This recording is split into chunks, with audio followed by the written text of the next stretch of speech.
कुछ लोग मुझसे आकर के ये कहते हैं कि साहब अच्छा अधिकारी था, ट्रांसफर क्यों कर दिया? तो मुझे उनसे ये कहना पड़ता है, अच्छे लोगों की जरूरत हर जगह होती है। जैसे उस अधिकारी ने यहां पर काम किया, जो हालात यहां पर खराब थे उनमें सुधार हुआ। अब जहां के हालात खराब हैं वहां उस अधिकारी को भेजा है ताकि वहां भी हम अच्छा कर सकें। ये शब्द उत्तर प्रदेश के मुखिया योगी आदित्यनाथ के हैं, उन अधिकारियों के बारे में जो अधिकारी अच्छा काम करते हैं। लेकिन कौन है वो लोग जो उन अधिकारियों को परेशान करते हैं? कौन है वो लोग जो उन अधिकारियों के खिलाफ षड्यंत्र करते हैं? कौन है वो लोग जो चाहते हैं कि ऐसे अधिकारी सिस्टम में ना रहें? ये वही लोग हैं जो केवल अपने परिवारों के बारे में सोचते हैं। ये वही लोग हैं जो पीडीए के नाम पर लोगों को मूर्ख बनाते हैं।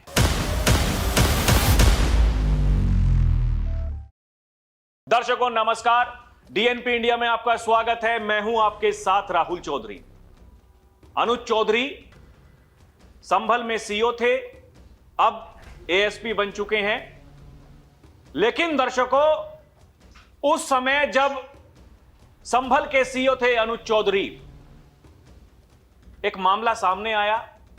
सीजेएम कोर्ट ने यह आदेश जारी किया कि अनुज चौधरी और उनके साथी पुलिसकर्मियों पर एफआईआर दर्ज की जाए। जबकि संभल के जो कप्तान हैं उन्होंने मना कर दिया, क्योंकि न्यायिक जांच आयोग पहले ही जांच कर चुका है, इसलिए हम एफआईआर दर्ज नहीं करेंगे, हम हाई कोर्ट में जाएंगे।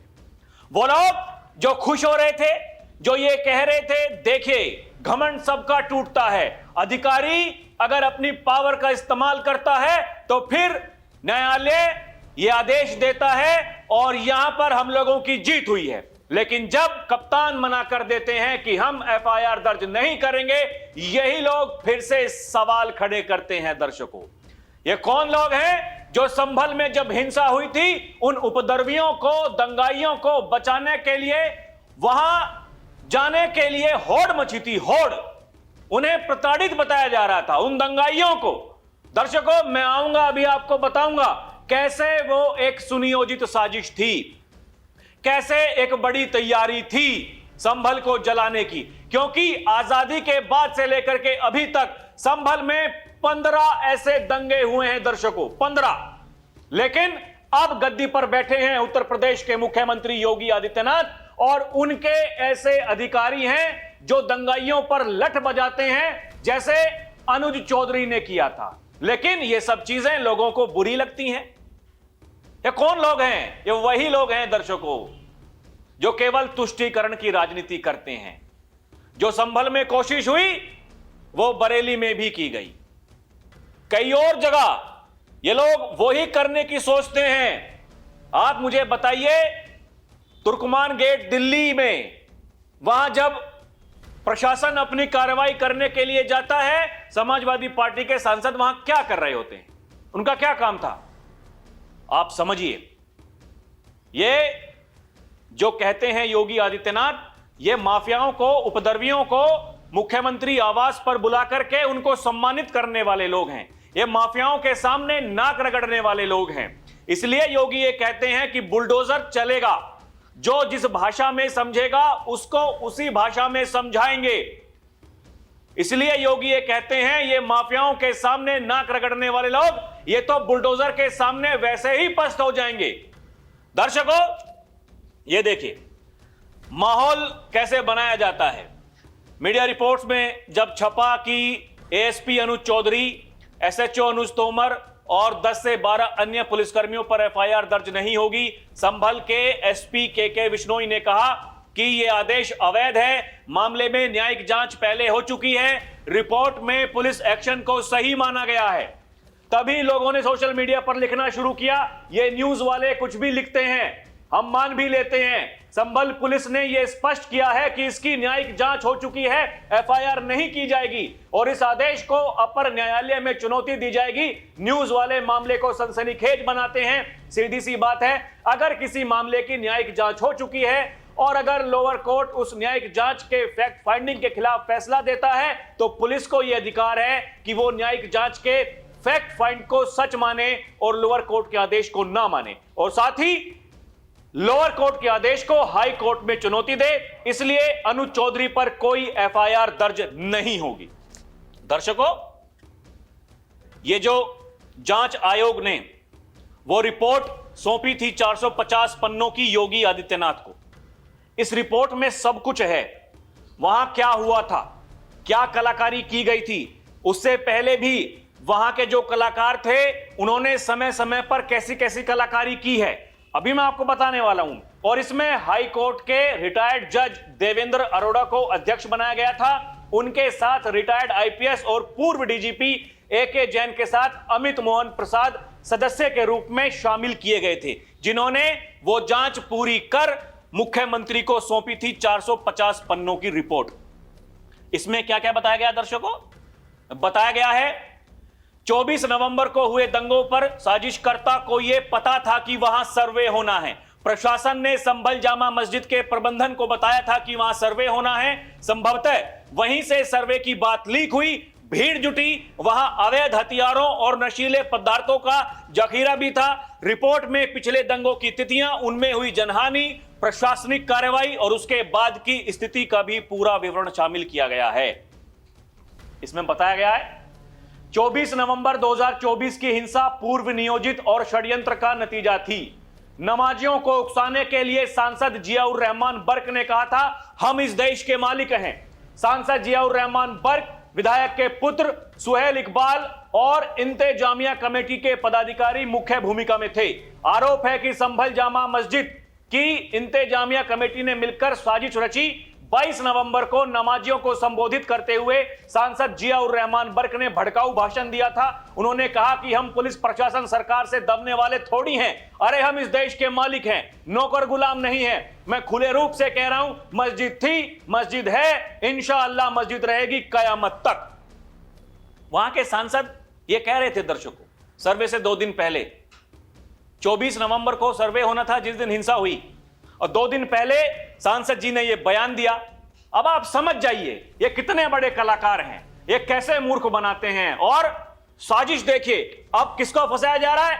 तत्कालीन सीओ अनुज चौधरी, वहां के जो कोतवाली प्रभारी थे अनुज तोमर और उनके साथी पुलिसकर्मी, वो पुलिसकर्मी जिन्होंने दंगे होने से बचा लिया, वो पुलिसकर्मी जो वहां पर लोगों की हिफाजत में है, वो पुलिसकर्मी जिन्होंने समय रहते हुए उन दंगाइयों पर लठ बजाया और वहां हिंदू बनाम मुसलमान नहीं हो सका, उनको फंसाया जा रहा है। देखिए दर्शकों,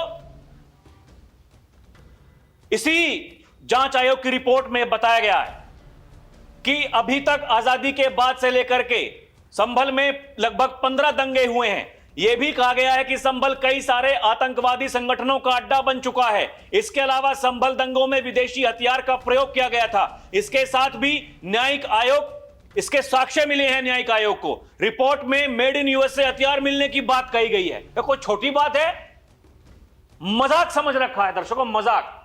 और देखिए यह बड़ी बात है जो उसमें कही गई, हरिहर मंदिर की नींव में बाबरी काल के प्रमाण मिले हैं, यही इन्हें दिक्कत है सबसे बड़ी। और वहां डेमोग्राफी बदलाव का बड़ा सच है। 1947 में संभल नगरपालिका क्षेत्र में हिंदू 45%, मुस्लिम 55% थे। अब हिंदू घटकर 15% रह गए हैं, मुस्लिम आबादी 85% तक पहुंच गई है। तुष्टीकरण, योजनाबद्ध दंगे और डर का माहौल इस बदलाव की प्रमुख वजह मानी गई है।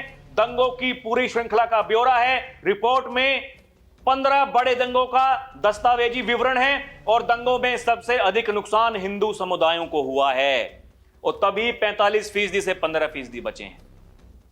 समझिए दर्शकों, ये सब कुछ संभल में होता रहा, लोग तमाशा देखते रहे, उनकी सरकारें थी, संभल के साथ पाप करते रहे, किसी को कोई होश नहीं था। और आज सोशल मीडिया पर जाकर के ये ट्वीट करते हैं ये भाई साहब, एएसपी अनुज चौधरी समेत 12 पुलिसकर्मियों पर दर्ज होगा केस, संभल हिंसा में कोर्ट का बड़ा आदेश।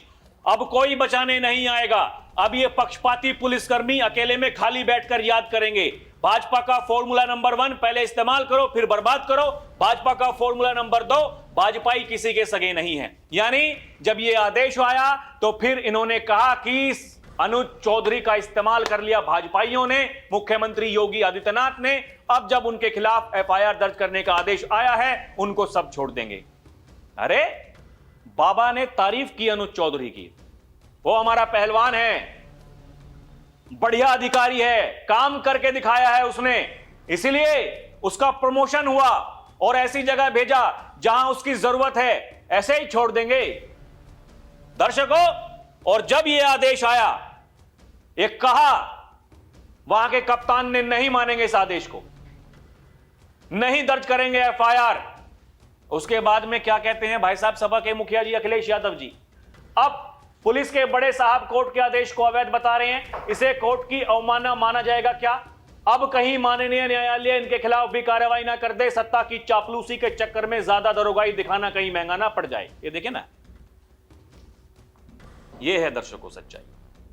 कोई अधिकारी अगर काम कर रहा है, आप सोचिए उस दिन अगर पुलिस ने त्वरित कार्रवाई ना की होती, वहां मुस्तैदी ना दिखाई होती, तो संभल में क्या होता? वही होता जो 2017 से पहले उत्तर प्रदेश में होता आया है।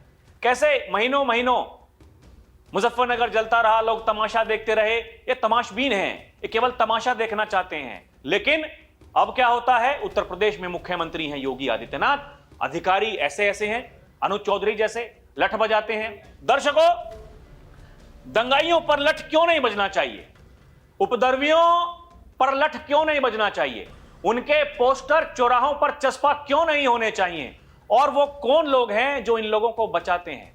आपने देखा अभी सपा के मुखिया जी अखिलेश यादव जी, उनकी क्या बयानबाजी है। और ठीक ऐसा ही ये जो भाई साहब अपने आप को भारत का मालिक बता रहे थे, जो ये कह रहे थे मस्जिद थी, मस्जिद है, मस्जिद रहेगी कयामत तक, क्योंकि मुसलमान यहां पर बहुत ज्यादा हैं, इसलिए ये हमसे मस्जिद को नहीं छीन सकते, आपको तैयार रहना होगा। ये तैयारी पूरी बड़ी थी। ये देखिए ना, फिर इन्होंने ट्वीट किया, कानून से ऊपर कोई नहीं, ना वर्दी ना ओहदा। संभल हिंसा के दौरान युवक को गोली मारने के मामले में तत्कालीन सीओ समेत 12 पुलिसकर्मियों पर एफआईआर दर्ज करने का सीजेएम कोर्ट का आदेश, ऐतिहासिक फैसला है। ये देखिए, एक और ट्वीट किया गया, संभल हिंसा में जिन अधिकारियों ने कानून की सीमा लांघी है, अपने अधिकारों का दुरुपयोग किया है, न्यायपालिका के जरिए इंसाफ जरूर मिलेगा। जुल्म के खिलाफ और हक के लिए लड़ते रहेंगे। इंसाफ देर से सही मगर मिलेगा जरूर इंशाअल्लाह। ये कहना है सांसद जी का। ये वही सांसद जी हैं जो वहां भीड़ को भड़का रहे थे। ये वही सांसद जी हैं जिन पर बिजली चोरी के आरोप लगे थे। ये वही सांसद जी हैं जो कहते हैं वहां संभल में पुलिस चौकियों का निर्माण नहीं होना चाहिए। ये वही सांसद जी हैं जो ये कहते हैं वहां यूपी एटीएस की स्थापना नहीं होनी चाहिए, क्योंकि एटीएस क्या काम करती है? इन्हें उस चीज से दिक्कत है।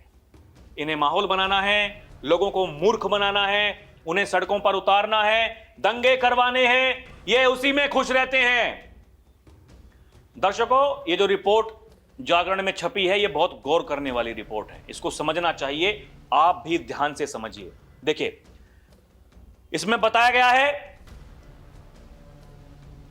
एएसपी अनुज चौधरी, इंस्पेक्टर अनुज तोमर सहित 20 पुलिसकर्मियों पर एफआईआर दर्ज करने के आदेश न्यायालय द्वारा किए गए हैं।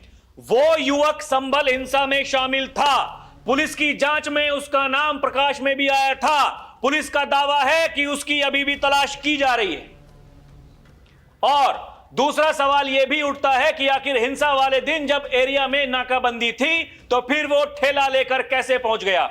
एसआईटी के प्रभारी एवं सीओ कुलदीप सिंह ने बताया, 24 नवंबर 2024 को हुई हिंसा के मामले में नखासा थाना क्षेत्र के अंजुमन तिराहे के पास रहने वाला आलम भी उस हिंसा में शामिल था।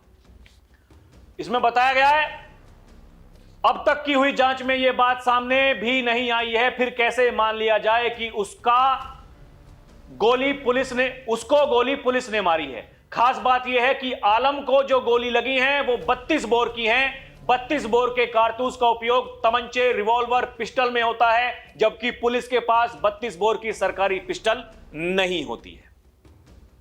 और बड़ी बात, उसका नाम अपराध संख्या 333/24 की प्राथमिकी में शामिल है और फिलहाल पुलिस उसकी तलाश में जुटी हुई है। आलम हिंसा के दौरान सक्रिय रूप से मौजूद था और बाद में उसका नाम जांच में सामने आया।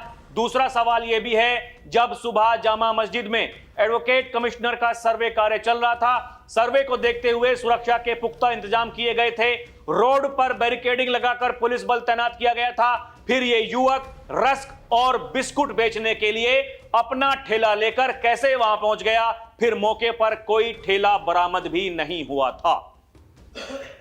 देखिए ना, कोई ठेला बरामद नहीं हुआ, भारी नाकाबंदी थी।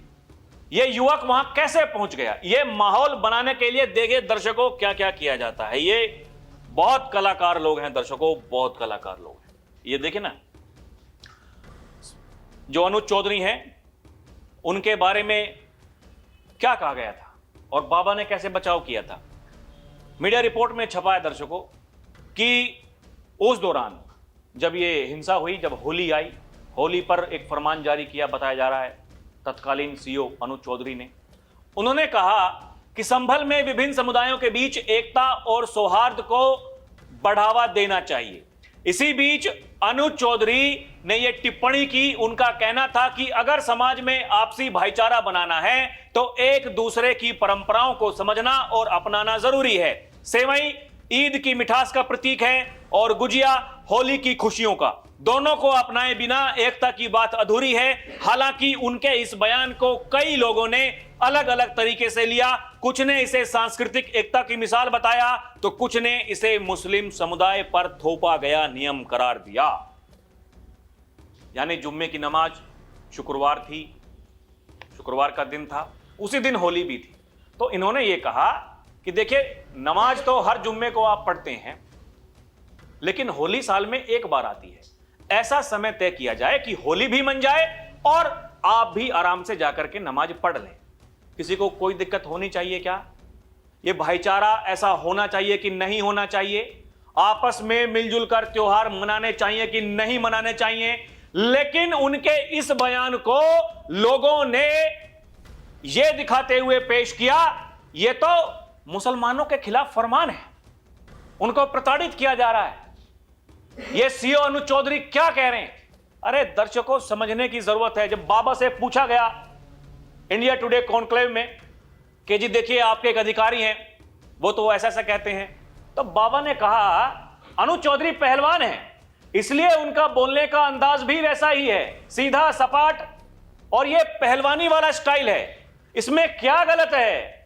उन्होंने कहा कि वो पहलवान हैं और अगर वो इस तरह बोलते हैं तो फिर किसी को क्या दिक्कत होनी चाहिए? भाई, जुम्मे की नमाज साल में 52 बार होती है, लेकिन होली एक बार आती है। अगर उन्होंने शांति व्यवस्था स्थापित करने के लिए ऐसा कुछ कह दिया तो क्या दिक्कत होनी चाहिए? लेकिन दिक्कत हुई, और इसीलिए ये जो राजनेताओं की फौज है दर्शकों, ये ऐसे अधिकारियों को पसंद नहीं करती है। वो अधिकारी जो सख्ती से काम करते हैं, ऐसे लोगों को ये पसंद नहीं करते हैं। ये लोग किनको पसंद करते हैं? जो ना विकास के बारे में सोचें, जो ना त्वरित कार्रवाई करें, जिनका पुलिस चौकी बनाने में, एटीएस यूनिट स्थापित करने में उनकी कोई भूमिका ना हो। ये ऐसे लोगों को पसंद करते हैं। तभी तो संभल में एटीएस सेंटर के फैसले पर भड़के सपा सांसद जियाउर रहमान बर्क। कहा मुसलमान आतंकी नहीं होते, ये देखें ना। और संभल के बाशिंदों को एटीएस की कोई जरूरत नहीं है, मुसलमान कोई आतंकी नहीं है, और जो आतंकी है वो मुसलमान नहीं हो सकते। सरकार टारगेट करके हमें बदनाम ना करे। मैं संभल में एटीएस की मुखालफत, विरोध करता हूं। सरकार एटीएस की जगह संभल में कोई अच्छी चीज जैसे विश्वविद्यालय, मेडिकल कॉलेज, उद्योग वगैरह खोले। अब इन भाई साहब को कोई बताए 2017 से पहले संभल में कितनी विकास परियोजनाओं का लोकार्पण, शिलान्यास हुआ था, आज कितनी का हो रहा है? संभल के बारे में बाबा क्या कहते हैं?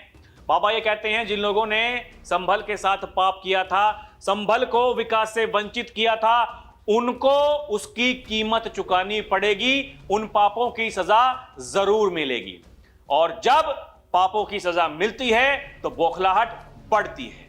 फिर ये लोग अधिकारियों को बदनाम करने के लिए षड्यंत्र करते हैं। और दर्शकों, षड्यंत्र कैसे पूरा हो सकता है? जब गद्दी पर बैठे हैं योगी आदित्यनाथ। दर्शकों, ये कोई छोटे आदमी नहीं है सांसद जी, ये बिजली चोरी भी करते हैं। संभल से सपा सांसद वर्ग पर 1,91,00,000 का जुर्माना, बिजली चोरी के आरोप में कार्रवाई। सांसद वर्ग पर बिजली चोरी का मामला, हाईकोर्ट ने 6 लाख जमा कर कनेक्शन जोड़ने का दिया आदेश। ये एक और मीडिया रिपोर्ट देखिए। संभल से समाजवादी पार्टी के सांसद जियाउर रहमान वर्ग के पास 2 किलोवाट का कनेक्शन बताया जा रहा है, जबकि लोड 16.5 किलोवाट का है। तो इतने बड़े कलाकार तो ये हैं, और ये कहते हैं देखिए अत्याचार हो रहा है, हम लड़ाई लड़ेंगे, हम कोर्ट में जाएंगे, हम ये करेंगे, हम वो करेंगे। और ये भी कहते हैं मस्जिद थी, मस्जिद है, कयामत तक रहेगी, कोई नहीं छीन सकता। आप दर्शकों, इस कलाकारी को आप समझिए। जैसा कि मैंने शुरुआत में कहा, योगी ने एक भाषण के दौरान यह कहा था दर्शकों कि अच्छे अधिकारियों की जरूरत है। जैसे कहते हैं ना कि अच्छी सरकार की जरूरत किसी प्रदेश को होती है, किसी देश को होती है, लेकिन वो सरकार तभी अच्छी चलती है जब अच्छे अधिकारी काम कर रहे होते हैं। लेकिन अगर अधिकारी अच्छे नहीं होंगे, अगर अधिकारी ऐसे होंगे जो दंगे हो रहे हैं लेकिन वो हाथ पर हाथ रखे बैठे हैं, वो कुछ निर्णय नहीं ले पा रहे हैं, अगर अधिकारी ऐसे होंगे जो केवल तुष्टीकरण के बारे में सोचते हैं, तो फिर क्या होगा। दर्शकों, सभ्य समाज में किसी भी हिंसाई को, किसी भी उपद्रवी को, दंगाई को बर्दाश्त नहीं किया जा सकता है। वो दंगाई कोई भी हो, वो किसी भी जाति का हो, वो किसी मत मजहब का हो, अगर कोई ऐसे काम करता है तो फिर उसको उसी की भाषा में समझाया जाएगा। योगी ये कहते हैं इन दंगाइयों की छाती पर चढ़कर ये डबल इंजन की सरकार कार्रवाई करने के लिए तत्पर है, और उसमें महत्वपूर्ण भूमिका निभाते हैं सीओ अनुज चौधरी जैसे अधिकारी। लेकिन कुछ लोगों को उनसे तकलीफ इसलिए होती है क्योंकि वो ये कहते हैं कि जिस तरीके से ईद की सेवाएं जरूरी है, ऐसे ही होली की गुजिया भी जरूरी है। कहने का मतलब है आस्था का विषय है, आस्था आपकी भी है और आस्था हमारी भी है। यानी वो कोई भी हो, आस्था आस्था होती है। देखिए, अपना अपना विषय है। कोई मूर्ति पूजा करता है तो कोई नमाज पढ़ता है, लेकिन आस्था तो है। उस आस्था को मद्देनजर रखते हुए कार्रवाई ऐसी होनी चाहिए, आपसी भाईचारा होना चाहिए। दर्शकों समझिए, जो इस न्यायिक जांच आयोग की रिपोर्ट में बताया गया है कि संभल में वो क्या कारण थे कि 45% हिंदू वो 15% रह गए, और जो 55% मुसलमान थे वो 85% हो गए। कोई तो कारण होंगे, कुछ तो गलत हुआ होगा। आप मुझे बताइए ऐसा कैसे हो सकता है। और उन रिपोर्ट में यह बताया गया है कि बहुत सारे आतंकवादी संगठन वो वहां पर फल फूल रहे थे, लेकिन अब उनकी दुकान चलनी बंद हो गई तो फिर वे उपद्रव का रास्ता ढूंढते हैं। वो जो मुख्य आरोपी है संभल का, शारिक साठा, वो दुबई में बैठा हुआ। दर्शकों, दुबई में। आप समझिए कितने बड़े कलाकार हैं। इनकी कलाकारी से बचना होगा, इनसे सावधान रहना होगा। और जो इनको बचाने वाले हैं, ये राजनेता जो कलाकार हैं, इनसे भी सावधान रहिए, इनके चक्कर में मत पड़िए। ये केवल आपके वोट का इस्तेमाल करेंगे अपनी राजनीति के लिए। सत्ता में आएंगे और फिर केवल मूर्ख बनाएंगे, झोला उठाएंगे, वसूली के लिए जाएंगे, शाम को आएंगे, चाचा भतीजा लड़ेंगे, भतीजा चाचा को पार्टी से बाहर निकालेगा। ये जो होता आया है ये फिर होगा अगर आप इनको मौका देते हो। ये कहते हैं योगी आदित्यनाथ, ये बांटने वाली ताकतें हैं, ये केवल पहचान का संकट खड़ा करेंगी जब भी सत्ता में आएंगी। अब विपक्ष में हैं, अब ये सब कर रहे हैं, सत्ता में आ गए तो क्या होगा, क्या होगा। वही अखिलेश यादव जी हैं जब पुलिस वाले बंदूक तान करके ये कहते हैं कि अगर उपद्रव करोगे तो गोली चला दूंगा, वो आधी वीडियो काट करके वो डालते हैं सोशल मीडिया पर। इससे बड़ा दुर्भाग्यपूर्ण क्या हो सकता है दर्शकों, क्या हो सकता है आप बताइए ना। आधी वीडियो, आधा फोटो काट करके सोशल मीडिया पर डालना एक मुखिया जी के द्वारा। मुखिया हैं एक पार्टी के, 37 सांसद जीत करके आए हैं, संसद में बैठे हैं, और फिर भी ऐसे षड्यंत्र बाबा तो कहते हैं खड़यंत्र हैं, ये एक खड़यंत्रकारी लोग हैं, इनसे सावधान होने की जरूरत है। दर्शकों, आपको क्या लगता है हमें कमेंट करके जरूर बताइएगा, और सीओ अनुज चौधरी जैसे अधिकारियों के बारे में आप क्या कहना चाहेंगे ये जरूर लिखिएगा। देखते रहें डीएनपी इंडिया, हर खबर भरोसे के साथ। नमस्कार, जय हिंद।